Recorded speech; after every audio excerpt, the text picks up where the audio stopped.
আসসালামু আলাইকুম এভরিওয়ান। দেখেন আপনাদের মাঝে একটা ভিডিও নিয়ে আসলাম। একটা ছেলে মারা গেছে কালকে রাত্রে পানিতে পড়ে। জব্বার হাজির নাতিন, ছেলেটার বাপের নাম হলো রুবেল। এটা হলো ছাইবাড়িয়া। দেখতে থাকেন এভরিওয়ান, অনেক লোকজন, পুলিশ প্রশাসন আছে। আসলে একটা মর্মান্তিক ঘটনা, খুব দুঃখজনক ঘটনাটা ঘটছে। দেখতে থাকেন, অনেক লোকজন আছে, পুলিশ আছে। তা আমরাও আসলাম দেখার জন্য। মানে কালকে পানিতে পড়ে আর কি আজকে সকালবেলা ভাসে উঠছে।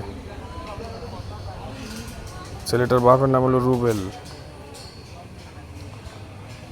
আর এই দাদার নাম হলো জব্বার হাজি। ওকে এভরিওয়ান, ভিডিওটা ভালো লাগলে লাইক, শেয়ার, কমেন্ট করবেন।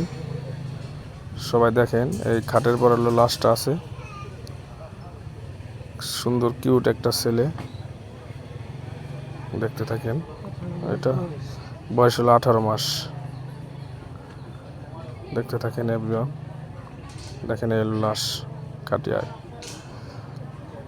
সুন্দর একটা ছেলে, কিউট। ওকে এভরিওয়ান, ভালো থাকবেন, আল্লাহ হাফেজ।